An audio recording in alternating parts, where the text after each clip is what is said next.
আমি আমার স্ত্রী নীলাকে সন্দেহ করি, কিন্তু কোনো প্রমাণ পাচ্ছি না। তাই বাসায় সিসি ক্যামেরা লাগিয়েছি। ব্যাপারটা শুনতে অদ্ভুত লাগছে, কিন্তু তাও আমাকে পরিবারের জন্য এটা করতেই হচ্ছে। নীলাদ্রিকে আমি ভালোবেসেই বিয়ে করেছি। 3 বছর প্রেম করে অনেক যুদ্ধ শেষে বিয়ে। কিন্তু আমি সংসারের জন্য দিনরাত কাজ করতে করতে আর বড় ছেলেটা আর ছোট মেয়েটা হওয়ার পর ভালোবাসা বলতে ফেসবুকে ছবি আপলোড করে ভালোবাসি বলাতেই আটকে রইল। নীলাকে আমি এখন চিনতে পারি না। কি খিটখিটে আর ঝগড়াটে হয়েছে। কথায় কথায় খোঁটা দিয়ে কথা বলা, সারাক্ষণ রাগ যেন নাকের উপর। প্রায় দেখি সন্ধ্যা অবধি চুল ভেজা। জিজ্ঞেস করলে বলে কাজ করতে দেরি হয়ে গেছে, তাই স্নান করতে দেরি হয়েছে। কি এমন কাজ ঘরে? মা বাবার 2টা বাচ্চা, ভাব এমন যেন মেয়েদের মতো 15-20 জনের কাজ করছে। কোন কাজ ঠিক মতো করে? একটা জিনিস পাওয়া যায় না। মাঝে মধ্যে শার্ট অব্দি আয়রন করা পাওয়া যায় না। রান্না কোনোদিন ঝাল তো কোনোদিন লবণ নেই। সারাদিন তো অনলাইনই দেখা যায়। জিজ্ঞেস করলে বলে একবার হয়তো ঢুকে আর অফ করা হয় না। তাই আমার সন্দেহ লাগে।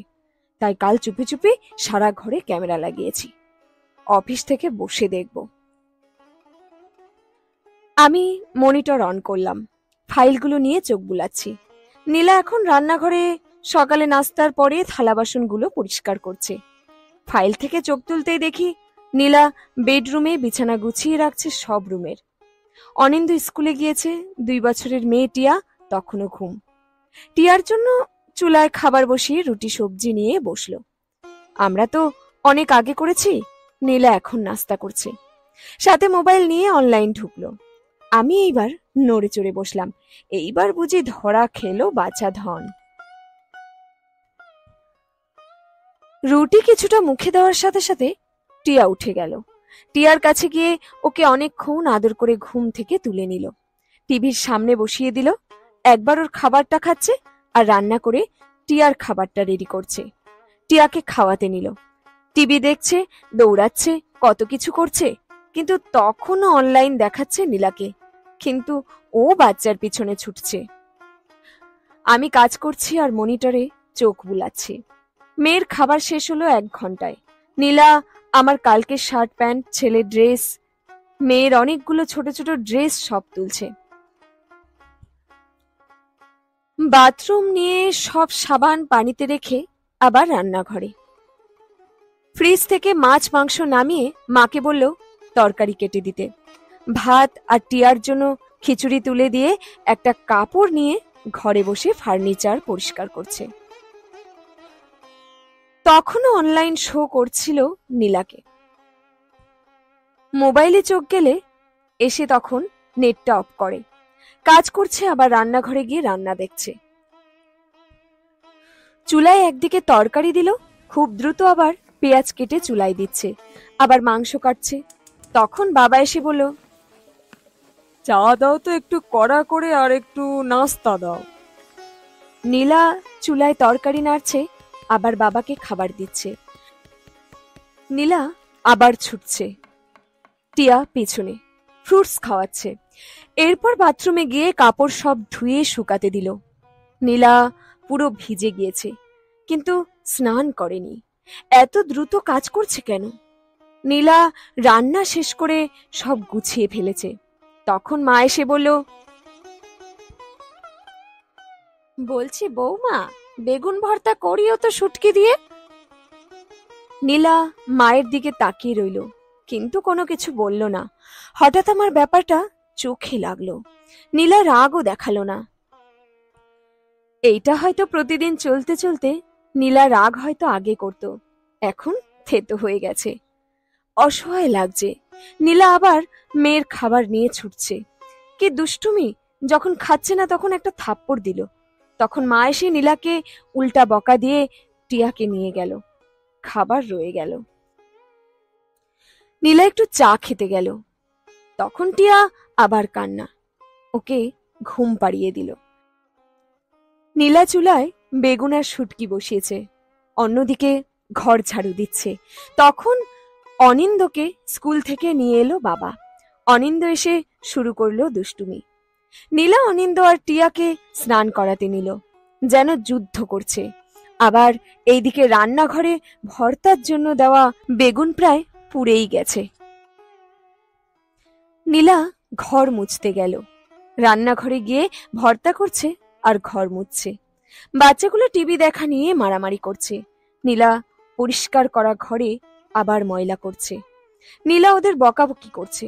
বাসায় থাকলে আমি উল্টা নীলাকে বকা দিই ওদের কিছু বললে। অদ্ভুত ব্যাপার, এখন আমার স্বাভাবিক লাগছে। নীলার জায়গায় আমি হলে আরো বেশি রাগ করতাম মনে হচ্ছে। নীলা ঘর মুছে বাথরুমগুলো পরিষ্কার করছে। তখন প্রায় 2টা। বাবা ভাত চেয়ে যাচ্ছে, মা কিন্তু টিভি দেখছে। তখন নীলাকে ক্লান্ত লাগছে।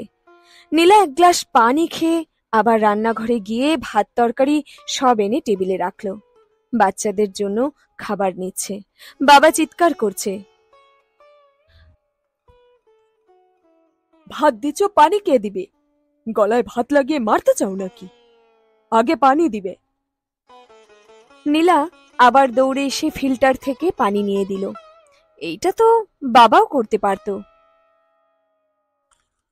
আমার এবার কেমন যেন লাগছে বুকে। আমি কি করি কখনো এই কাজটা? নীলা টিয়াকে খাওয়াচ্ছে। অনিন্দকে বাবা মায়ের সাথে খেতে দিলেও ও খাচ্ছে না। নীলা টিয়াকে চেপে ধরে কোনো মতে কার্টুন দেখিয়ে খাওয়াচ্ছে।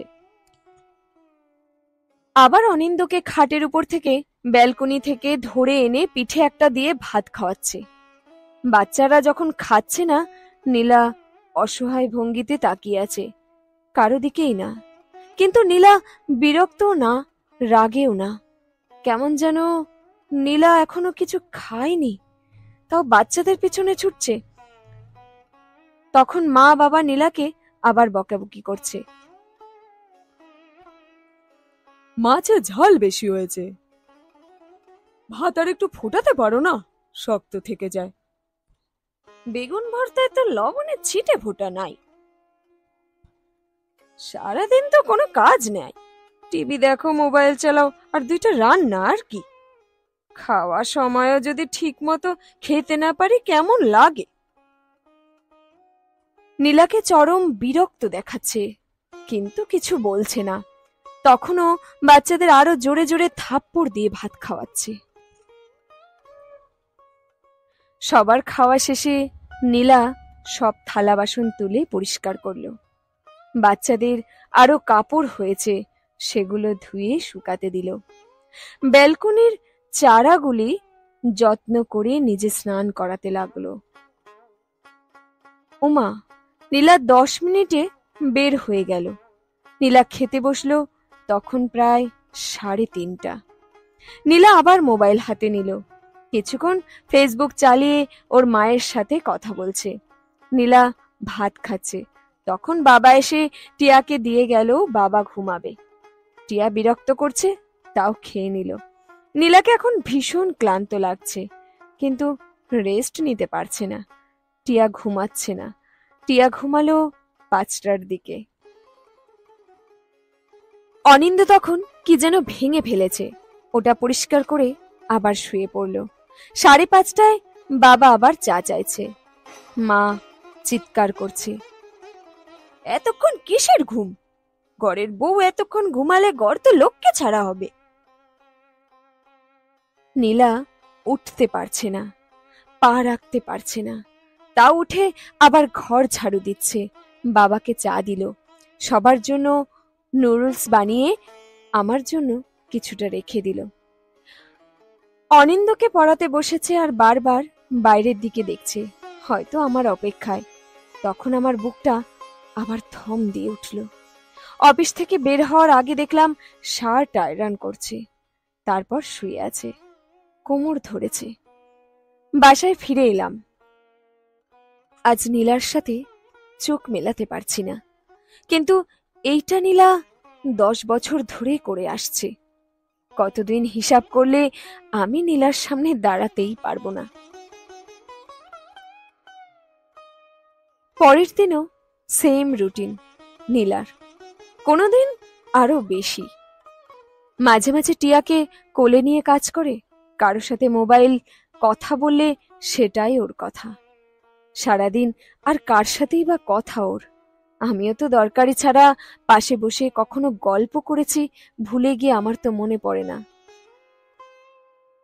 এইভাবে ৩-৪ দিন দেখার পর নিজেকে ভীষণ অপরাধী লাগছে। কত আদরের মেয়ে ছিল নীলা। 10টায় ঘুম থেকে উঠে ভার্সিটি যেত। আমার সাথে দেখা করতে এলে কত সেজে গুজে আসতো। অনেক লম্বা চুল ছিল, যত্ন করত। আর এখন আমার ঘর, আমার সন্তানদের জন্য তো কোনো শখ ওর নেই। আর আমি ওকে ভালোবাসতেই ভুলে গেছি। তখন আমার কলিগ শফিক সাহেব এলো।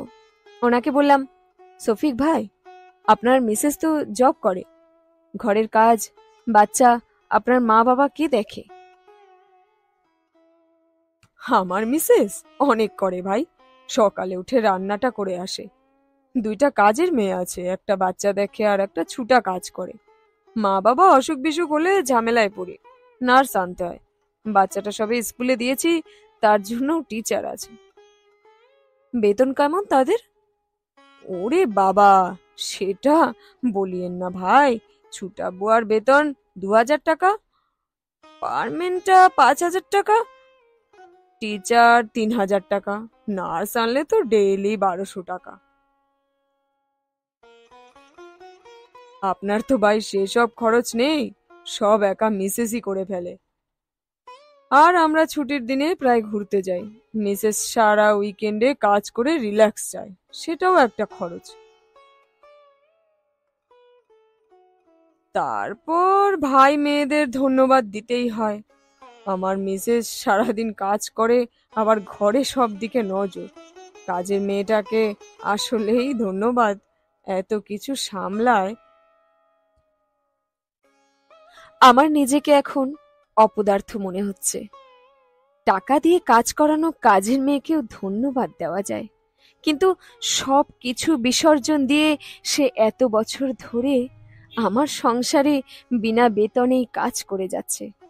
তাকে কখনো কি আমি ধন্যবাদ দিয়েছি একটা? এখন আমি টুকটাক কাজ করে দিই নীলাকে। নিজের কাপড় নিজে ধুয়ে ফেলি। নীলাকে বলি,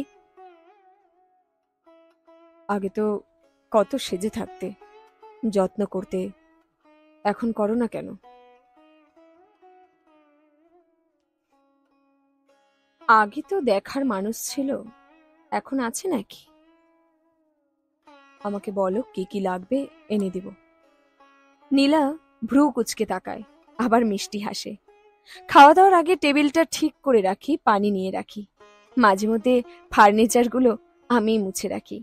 খাওয়া শেষে নীলা যখন থালা বাসন পরিষ্কার করে, আমি তখন টেবিলটা গুছিয়ে ফেলি। নীলাকে বলেছি, তোমাকে আর আয়রন করতে হবে না, ছুটির দিনে আমি দোকানে দিয়ে আসবো। টাকা? সপ্তাহে 6টা শার্ট আয়রন করতে যত টাকা লাগবে তত টাকার তো আমি একবারে চা নাস্তা খাই। খেয়াল করলাম আমার ছোট্ট ছোট্ট কাজে নীলার কাজের অর্ধেক কমিয়ে দিয়েছে। নিজের যত্ন করে, এখন অত রাগারাগিও করে না। আমি ফোন দিয়ে তাড়াতাড়ি খেয়ে নিতে বলি। এইটা করতে আমার সময় ব্যয় হয় না, কিন্তু নীলাকে দেখে আয়নার সামনে গিয়ে একটু হাসি। তখন আমার বুকের থম ধরা ভাবটা একটু কাটে। কেন ক্যামেরা লাগিয়েছিলাম নিজেই ভুলে গেছি। এত কিছুর মধ্যে আমি নীলাকে কত সময় দিয়েছি। যা সন্দেহ করেছি তা যদি ঠিকও হতো, দোষটা কি আমার হতো না? আরেক ছুটির দিনে সব ক্যামেরা খুলে ফেলি, নীলাকে সব বলি। নীলা বলে, কি পেলে তো? তোমাকে খুঁজে পেলাম আবার। আমার ঘরের বউ আর বাচ্চার মা নয়, নীলা হিসেবে তোমায় পেলাম। ধন্যবাদ তোমাকে নীলা। কেন? এই যে এত কিছু করো আমাদের সংসারের জন্য। ধন্যবাদ তোমাকেও আকাশ। আমার মতো হাজারো নীলা তো প্রতিটি ঘরেই আছে, যারা সবটা দিয়েও সামান্য ধন্যবাদ আশা রাখে না। কিন্তু তোমার মতো দেরিতে হলেও কয়জনে সেটা বুঝতে পারে বলো তো? তাই তো তোমাকে ধন্যবাদ হিসেবে জামদানি দিব ভাবছিলাম, তাহলে লাগবে না মনে হয়। ওমা, কেন লাগবে না? আর আমি তোমাকে ধন্যবাদ হিসেবে তিতা করলার রস খাওয়াবো কাল থেকে। তোমার পেট বেড়ে যাচ্ছে। এমা, না না! নীলা তখন উচ্চ স্বরে হেসে উঠল, ঠিক আগের প্রেমিকার মতো। ও তো প্রেমিকায় রয়ে গেছে, শুধু আমি প্রেমিক হতে ভুলে গেছি। নীলা হাসছে, তার সাথে হাসছে ঘরের দেওয়ালটা। ছবির ফ্রেমটা দেখি দুলে দুলে হাসছে। বারান্দার সিল্কের পর্দাটা খুব জোরে বাতাসে দুলছে। বারান্দার নয়নতারা ফুলের গাছটা হাওয়ার ঝোঁকে হাসছে নীলার হাসির সাথে। শেষ হলো আজকের গল্প সন্দেহ।